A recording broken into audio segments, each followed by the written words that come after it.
Hey everybody, it's Dean Wolfe. Welcome to the podcast number 2. And of course, it's we're featuring some of the Wolfpack supporters here, the Progressive Wolfpack. We've got Louie Garcia, longtime supporter. Hi, Louie. Hey. And you're in Florida, am I right? Yeah, South Florida to be more specific. Oh, okay. And of course, I'm from Vancouver Island in BC, Canada. So we're 3 hours apart. You're 3 hours.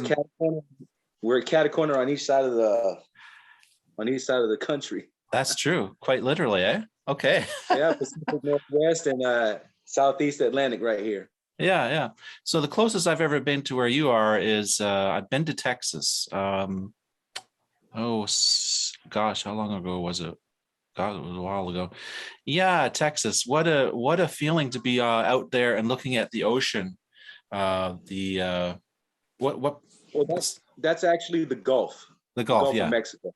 Right. So that's the Gulf I was looking down into. It's just so huge and awesome. And I'm pretty happy to be here on the island here because we have the Juan de Fuca coast. So when I look out over the water, I can see the Washington Mountains, or no, they're called the Olympic Mountains, I think. And I can see Washington State. So I can see America. I can see some of your islands. So all my life, I've always been on the border of the United States. So I see you're wearing your Marillion t-shirt. Yes, sir. Yeah. You know, that's one band I have not featured yet. I know of them, of course, I know of them, but I played in a band and the drummer was a huge Marillion fan, and he loaned me one of his CDs and I listened to it start to finish in my car. And but I've really never had a chance to soak it in and absorb Marillion. So is that one of your favorite? Which era was it, Hogarth or Fish? It was definitely a more modern one. Yeah, a more recent one. Hogarth. Yeah, man. Hogarth. Yeah. That's how I discovered Marillion. 1994 was it a Brave album, and I just ran into that album by chance. So and I loved it. It's a great album. But don't sleep on the ones the early '80s ones too. Script for Jester's Tear. This one right here, Misplaced Childhood, all those games, all those. It took me a while to get into Fish. I just started getting into them like 2 years ago. I bought Script for Jester's Tear, and I love it. It's awesome. Cool. So have you ever seen Marillion play in concert? No, I've never been that lucky. Okay. Speaking of concerts, do you go out to see live music very much? Well, since COVID hit, no, not really, but I'm trying to get to my first one, which is this coming Monday. I'm going to see, not really Prog, but it's Dark Tranquillity. I don't know if you're familiar with that band. No. Well, it's a little bit more harder. You know what I'm saying? Dark Tranquillity is like, I don't know if you've ever reacted to Catatonia. Yes, I think I have. Yeah. Yeah, well, it's a band like that, that dark, kind of like folkish, I don't know, kind of music, I guess. Cataclysm, that's a bit harder. That's a bit more of the harder stuff, you know what I'm saying? And that's about it. But I'm going to see them on Monday night at this club that I went to. It's called Respectables in downtown West Palm Beach. It's been around since 1987. And that is where I first saw Marilyn Manson and the Spooky Kids. Oh, okay. This is way back in the day. So yeah, I think Marilyn Manson, I've seen like at least 20 times. Wow. At least. Yeah. So that was before he became really, really successful then, kind of like. This was pre Antichrist Superstar. So before 96. After 96, I kind of tuned out, but other than that, but Prog has always been there. I mean, always. Yeah. So I've got some concerts now that they're touring a little more into Canada. I just noticed that the Symphony X is coming to Vancouver, and they're coming to Vancouver. Yeah, and Yeah, and Leprous as well will be coming by. So I'm going to see if I can get out to one of those. The only issue I have when I prefer to see concerts right in Victoria, here in Victoria, like they had King Crimson a while ago, which Mm. I was so stupid to miss that one. I had a stupid reason not to go. Dumbest thing decision I've ever made. But anyways, to get over to Vancouver, I have to take a ferry, and then which is like an hour and a half, then get into through Vancouver through downtown there to see the concert, and I have to figure out how to get home because sometimes the last ferry is like 11 or 11:30, so I got to figure out Yeah. if I can stay at somebody's house. I don't really want to book a hotel; it's too expensive. I got to watch the dollars. You know, I've got a young family and stuff. So, Yeah. um, but I do. I do sorry. the same thing. When I go to shows as well, I try to go to a hotel for the night, or I try to stay at a relative's house. But most of the time, I'm hoteling it for most of the time. Mm-hmm. Airbnb, you know. Actually, that's a good idea. B&B, or what's that other service you can get online? Virtual Velocity or whatever. I can't Something remember like, what it was. Expedia. or where you can get a hotel, like you can get a bedroom in Yeah. someone's house, something like Yeah. that. Yeah. Airbnb. Yeah, Airbnb. That's it. Yeah. Let me ask you something. Yeah, Have you been to absolutely. that? Have you been to that Tomahawk Cafe where Brian Adams used to work at? My buddy lives in Vancouver, and he said it's in North Vancouver. No, I don't get to Vancouver much. Like Vancouver, I'm on Vancouver Island. Vancouver is on the mainland. Vancouver Yeah. Island is an hour and a half ferry. And I haven't spent a lot of time. I've been to a Pat Metheny concert on Vancouver Island. That's about it since I moved here. Because I'm from Ontario. I'm from central Ontario there near Toronto and stuff. And since I've been here, I haven't really visited Vancouver. There's too much to see on Vancouver Island. There's just so much to do and see. It's an amazingly beautiful place. I have one friend that lives on Vancouver Island, and I couldn't tell you where she lives. All I know is just woods, Uh, green tree, beautiful scenery. It's oh really yeah, nice. She actually says she goes out to the water and sees orcas and stuff like that. I was like, yeah, wow. yeah. You can go out and see whales. I know we went for a walk a couple months ago near the water, and I saw in the strait you could see the splashing of massive splashing of the tails. You know when they're Yeah. swimming. So yeah, that's just it's just so it's inspiring. Nice to be out here. I love it. I don't want to leave. I'm going to stay here the rest of my life for sure if I can. I just love Vancouver Island. There's one thing. Here is your card I'm going to send you in here. I Okay. haven't had a chance to send it off. It's Yeah. I got inside. There's I shared. You asked me a few Russian prog bands that were pretty good, and I put them Yep. through your Facebook Messenger. Mhm. One of them is Echoes and Signals. They're from Tula, Russia.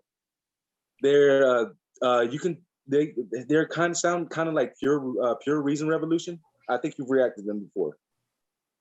So that's the kind of sound, if you ever want to react to them, that's the kind of sound you're going to get. But they gave me a card in here and said thank you on it, and it's actually a card from Russia. So, Oh, cool. and I know you told me you have Russian roots. I do. So I figured it's fitting. Awesome. Yeah. I mean, speaking of the war that seems to be happening right now, I'm finding now that I think you are one who posted about unity, and music is about unity, and I totally agree. And I think the fact is, and it's been this way right through the history of mankind, is you've got a very small elite class who have all the levers, all the strings, all the control, and they're the ones who are making the decisions, and all of us masses of people, working class, whatever, we get sort of swept into that. And I think I did a Ukraine react to the Ukraine band Sleep In Heads, which is a great name, Sleep In Heads. I can relate to that. Yeah, I bought that album on Bandcamp. Cool. Yes, that's right. They're on Bandcamp. Really good band.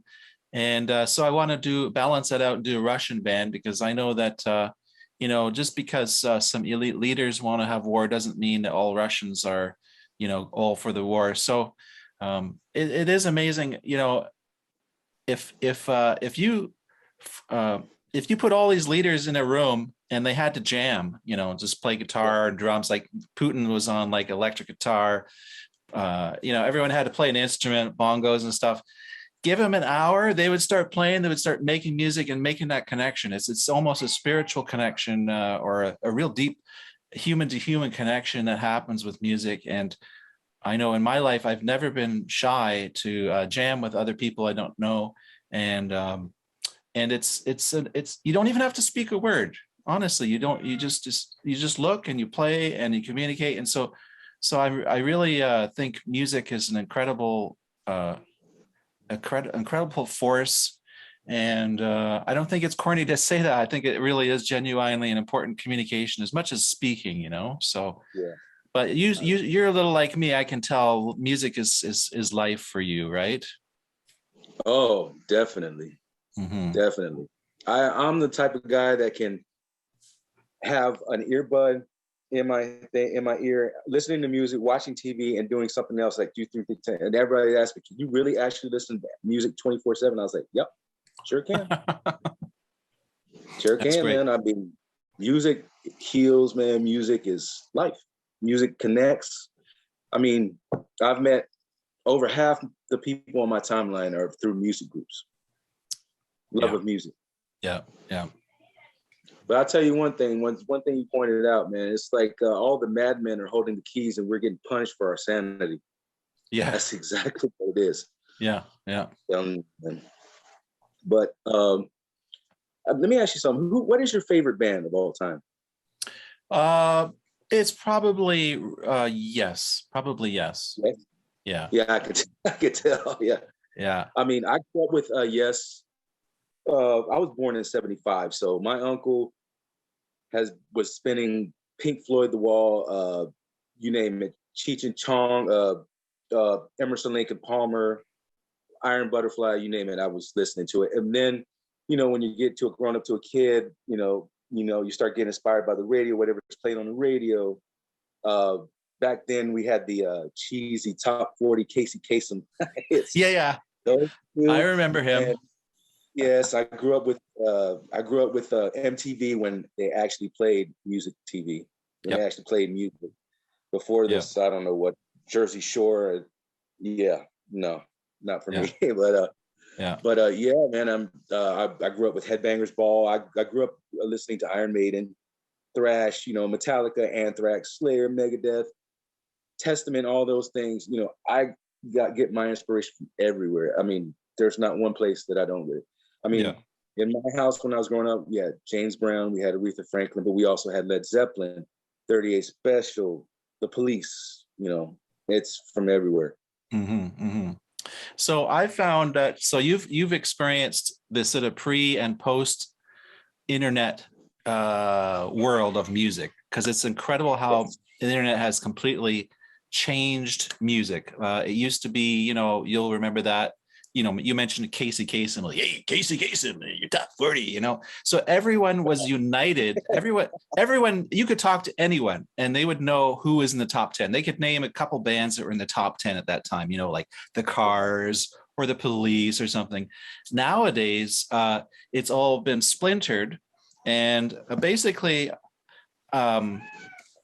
like, for example, progressive rock, for me, it's sort of disappeared underground. Like, I was into progressive rock in the late 70s, and I was just 8, 9 years old, and I was into the Beatles at first. That was the first thing I got into, though. I love the Beatles. Yeah, the Beatles are, they're a classic, incredible band. Did you see that documentary that came out recently with the? I've been wanting to watch it. I've seen it. I've seen the trailer, and I really want to watch it. I haven't got a chance to yet. Yeah. Oh, you'll love it. It's just incredible when you see. My favorite was George Harrison coming in the studio. I just wrote this last night, and he starts playing one of his songs, like something, or I forget what it was.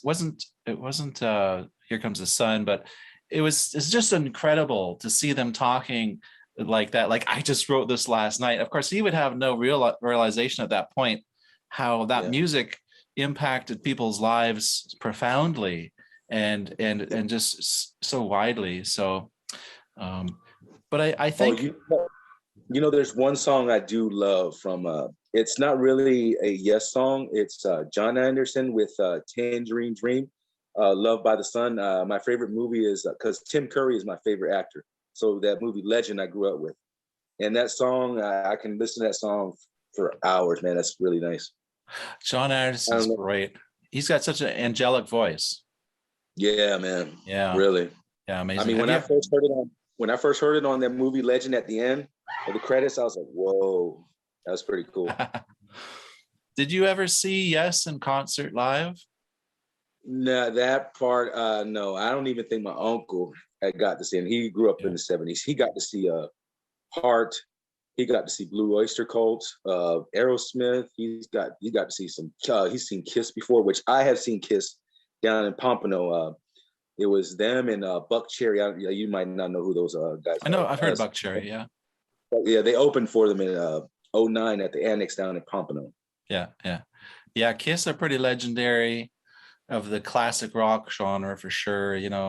I mean, the bands from the 70s were such icons. Rush is actually a big band that I really love because they're Canadian. I mean, they were literally almost neighbors. My brother went to the same school that Neil Peart went to, and may have sat in the same school desk. Who knows?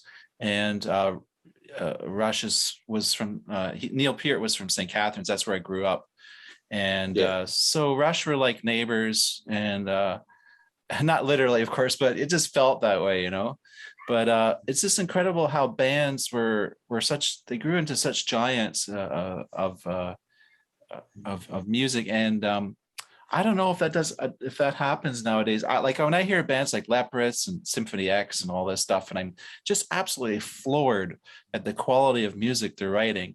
And I'm like, why aren't these guys like, filling massive stadiums, like just on the news every other day, like what they're doing? To me, they're just immense talent. And it just seems crazy that they're not super famous, but that's what happened, I guess. And it's just such a niche world. Everything is niche and specific. Yeah. Well, progressive rock and progressive metal isn't for everybody. It's You're right. This one musician said, if you ever want to make it big, don't get into progressive rock. And man, it's just, I like it. I like the time signatures. I like the stories they tell, everything, I mean, progressive rock stars most of the time are really good at their instruments, and that's what I like, Yeah, the virtuosity is well, for me, I mean, obviously I'm a musician. I started playing piano and then I took up guitar, and so the musicianship is really important. And but then again, melody is great too. And I was a big fan of U2 for a long time. I really liked them a lot. I got into them when they were still not big. U2. Who? Oh, everything before Joshua Tree I liked. Joshua Tree pretty good it for me. Yeah. Joshua Tree was their peak for sure. Yeah, they're like Opus or whatever. Yes. I think that's what you call it. Yeah, exactly. And Unforgettable Fire was that still kind of rough gem that was not quite so polished. And I love that about a band when they're still finding their feet, and they're just making it such inspiring music. And there is one album that I really want you to look into. Okay. One band from North Carolina, from Charlotte, North Carolina. They're called The Reticent. The name of the album is called The Oubliette. It's the French word for forgotten, or oubliette, or something like that. It's a concept album of about Alzheimer's. Oh, Alzheimer's. Okay. It's but I will warn you, anybody who's actually seen what Alzheimer's does, everybody says they have a real hard time listening to it because it brings up a lot of emotions and all that. Like this one guy on this other channel, this guy named Todd Ledbetter, he did the full reaction of it, all 7 songs. And he said, man, he got him in the gut of his stomach, man. That's what I'm talking about. Yeah. If if a progressive album or an album or concept album does that to you, that's pretty amazing. Yeah. But Yeah. that is an awesome album. I recommend it to anybody. And I'm telling you, once you hear the first, it goes in stages. It goes stage 1, stage 2. It's a concept album by a man named Henry. He's the main character, and it showed. And each stage is a downward spiral all the way to his death. So stage 7 is like flatline. But man, it's an awesome album. I recommend it to anybody, even to you too, man. Listen to it. Okay, and I'll put a link to it below this when I post this podcast. I'll put a link to it in the description too. Then, trust me, man, it's awesome. It is an awesome album. Okay. Yeah. So you mentioned you had a nephew there to help you fix your Zoom. Yeah. He's a computer guy. I'm not very computer savvy. I'm still analog, man. I'm like back in. I grew up in the teenager. Well, I grew up in the 90s from 14 to 24. That was my decade through the 90s. So I was more like Motorola beepers. Well, for me, it was the 80s. I think I'm about 6 or 7 years older than you. So the 80s, the later 80s got me. That was my main time, and really interesting time. Very interesting time. And I really feel kind of lucky in a way to have witnessed music. Like, I became aware of bands and music on there in the very early 70s. The Beatles had just broken up. So it was at that point where like the Beatles had just broken up and Paul McCartney was doing solo stuff. Was that mid 70s? The Beatles broke up, I think, in 1970 they did. Yeah. Oh, okay. So I was literally listening to music intensely at age 3 or 4. I was not a musical I was kind of a prodigy. I just didn't really try to, like, I could hear a tune and then go to the piano and pick it out at age 5, but I didn't actually pick up an instrument really seriously till I was 9. But I did absorb a lot of music in the 70s. Steve Miller was big. I remember being in the car and listening to Steve Miller on the radio and driving these massive 70s cars, you know how they're like boats. The big banana boats. Yeah. And I remember driving to... No, go ahead. I'm sorry. Go ahead. I remember driving to Toronto, and I wasn't wearing a seatbelt, and it wasn't an issue. I was like walking around in the back seat. It was like a couch. And I remember sitting on the floor and just being bored. But are we there yet? You know, no seatbelt, driving 60 miles an hour. the glorious 70s. Hey, I'm still old enough to I still vaguely remember the 8 tracks. I was very young, but it was, I think people stop using 8 tracks around, I don't know, 79, 78, 79. Yeah, I think you're right. Yeah. I think that's the first compact disc was or was it cassette? No, cassette, I think. Cassette was cassette was out. Yeah, the cassettes they caught on a lot better. Yeah, the 8 tracks, I actually picked up an 8-track player from some guy, and I just have to lubricate it to get it working perfect. And I happened to just come across in a used Salvation Army store a King Crimson 1971 8-track. The album's called Islands, and as soon as I get it lubricated and everything, it works. I have to play it upside down. That's the weird thing. I have to play the machine upside down or else it squeaks. So I got this lubricant I'm going to put in there and that'll work. But 8-tracks are kind of, there's something cool about them. I have to say there's something kind of to be said about just popping it in and it just starts playing. It's ultimate inconvenience. I mean, even a cassette deck, you have to put it in, close it, push play. Whereas the 8-track, the whole idea was you pop it in, it automatically plays. Like it won't stop until you remove it. So it's the ultimate simplicity. And of course, a record album, I got a record player about a year ago. And again, I used to have it. And there's a bit of maintenance involved. You've got to go put it on. And when it's done, you have to flip it over and wipe it, put on another one. And so it's a bit of a hobby, They call it a hobby to listen to records because it's kind of the most intense. But what about you? Do you listen to LPs at all? Talking about records? Yeah, records, vinyl. Yeah. I'm more of a CD guy. CD. Okay, great. Yeah, yeah. I Well, got. the way the records are being sold now, I'm not going to pay 40, $50 for a freaking LP. You know what I mean? There's Yeah, no way I'm going to.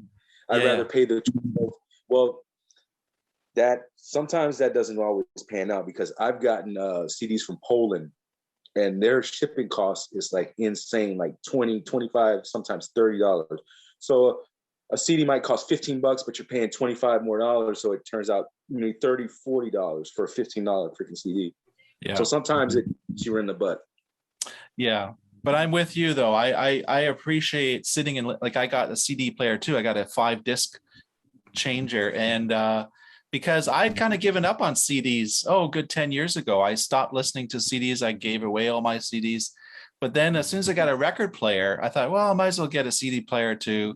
And now I'm finding it's a similar experience where you've got the product there, it's in your hand, you're looking at it, you're focused on it. It's not like a stream. I find streaming very it's unless just streaming seems to always get distracted. There's always, you've always social media connected to your computer or whatever. So to just sit in a room without a computer, that's the other thing. No computers in the room. Just put on a CD or a LP or a cassette and just focus on music. That's always great. Although you said you can multitask. Yes, I can. Yes, I can. And it's kind of freaky. It is a bit freaky. My ex used to get really pissed off about it. She's like, "Will you take that thing out of your ear?" I was like, no way. I mean, no, man, I love music. I love music. I mean, the only thing that I'm ashamed that I was never pick up an instrument. Oh, it's never too late. Well, I don't think I could. Maybe. Yeah. But man, I mean, the drummers out there today are the progressive rock and progressive metals are insane, man. Like Bart Kalstad from Leprous is, oh my God, I don't know. It seems like he's got the way he does that where he taps with it's just like he lets so loose in his. Yeah. You know what I mean? Yeah. Man, he's an awesome drummer. Well, I'm glad that musicianship is so valued still in progressive rock. Of course, that's kind of part and parcel of progressive rock. You need to have a virtuous ability with your instrument. I can't think of any progressive rock bands that don't have at least one incredible musician in the band. It's kind of rare. I don't know if you could pull off progressive rock if you're not pretty advanced. Well, can you think of any examples of progressive rock bands where all the musicians in the band are not particularly excellent? They're just sort of average musicians or something. Oh man, ooh. Like if I think of Muse, again, all unique musicians, all unique. All three of those guys are like, oh my God, they're superhuman, man. Yeah. I mean, ask anybody, try to cover a Muse song and see how easy that is. That's right. And Dream Theater is an extreme example of a band where everyone is exceptionally technically talented. And there is a difference though. In the 70s and going into the 80s, it used to be people like Neil Young were looked down on as far as singers. They were just thought, oh, there's folky singers. They could never sing in a prog band. Like all the prog bands always had operatic singers like Michael Sadler and Saga, or John Anderson and Yes, or Geddy Lee. I mean, all these guys are not only great musicians, they're incredible vocalists. But it seemed to me that, like, maybe even Marillion's an example where suddenly it didn't matter if your vocalist was like an opera singer or whatever. If he could just sing decently, that was good. Like, I always thought Steven Wilson struck me as more of a kind of an average range, nice voice. He's got a great voice, but I don't think of him. Yeah, his voice isn't, it's not the very best, but the way he delivers it is just, it's awesome. Right. So it's a delivery, I think. And if you watch that Beatles video, you may notice that the for example, John Lennon is a much better musician than I realized. He was a good guitar player. Paul McCartney, of course, he's a great guitar player. And the drummer, why did I forget his name for a second?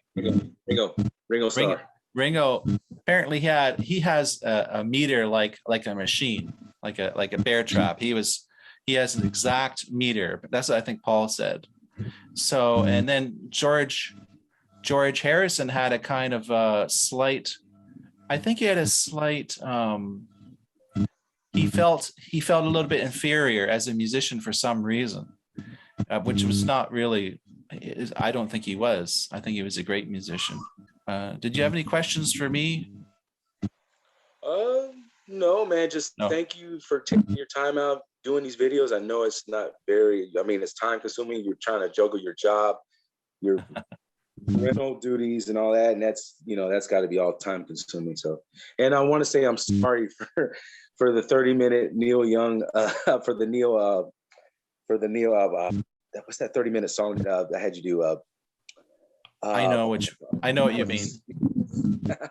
I know that, man. I was like, man, that song is really long. I was just like, can it stop? Can it be over by now? So, I enjoyed it though. I enjoyed it. Yeah. And actually, I want to do some more long songs because you mentioned, one of those old bands. I know one that can push your threshold if you ever want to get it. I have an album here. It's Green Carnation called Light of Day, Day of Darkness. It's a progressive metal band. The song is 60 minutes long and not broken up into tracks, one continuous song. So if you ever want to listen, I don't think you can want to react to it, but if you ever want to listen to it yourself, remember the name Green Carnation, Light of Day, Day of Darkness. It's an awesome Carnation? Yes, Light of Day, Day of Darkness. Okay. It's a 60-minute epic. I mean, if I have to fix lunch, I have to actually literally fix something to eat and eat while I listen to it. It's that long. That's great. Well, I'm so happy that so many bands are still creating music that has long, like I've reacted to a few that are like 20-minute long songs, and I love that. And it's quite a talent to make a song that long. And but anyways, our audio is starting to deteriorate, unfortunately. So yeah, I'm sorry about that, man. Yeah, that's okay. One question for you. I mean, do you have any questions for me? No, not right now. All right, buddy. Thank you for making me part of this whole command. Thank you. You're doing really good, man. I love what you're doing for the community as well. Thank you. And thanks for being part of it. You've really made all of this so memorable to me. I feel like I'm making friends here. I consider you a friend. If you're ever in Vancouver Island, man, just ring me up. Hey, one more thing, man. A lot of those Russian musicians are actually contributing all of their sales, like I Am the Morning. I know a couple of Polish death metal bands are doing it as well. All their stuff on Bandcamp is going directly to the cause that's going on in Ukraine. So okay, the Russian musicians are not as well happy either. So right. Yeah. Well, the musicians tend to be anti-war, Yeah. It's which is interesting, an interesting point. Okay, well, thanks again, Louie. I appreciate you taking the time to be available for this podcast, and I really enjoyed talking to you and seeing you face to face and getting to know you better. And maybe we'll do this again in the future. Okay. Yeah, no problem, man. Okay. You take care now. Yeah, okay. Man. You too, bro. Okay. Right. See you later. All right.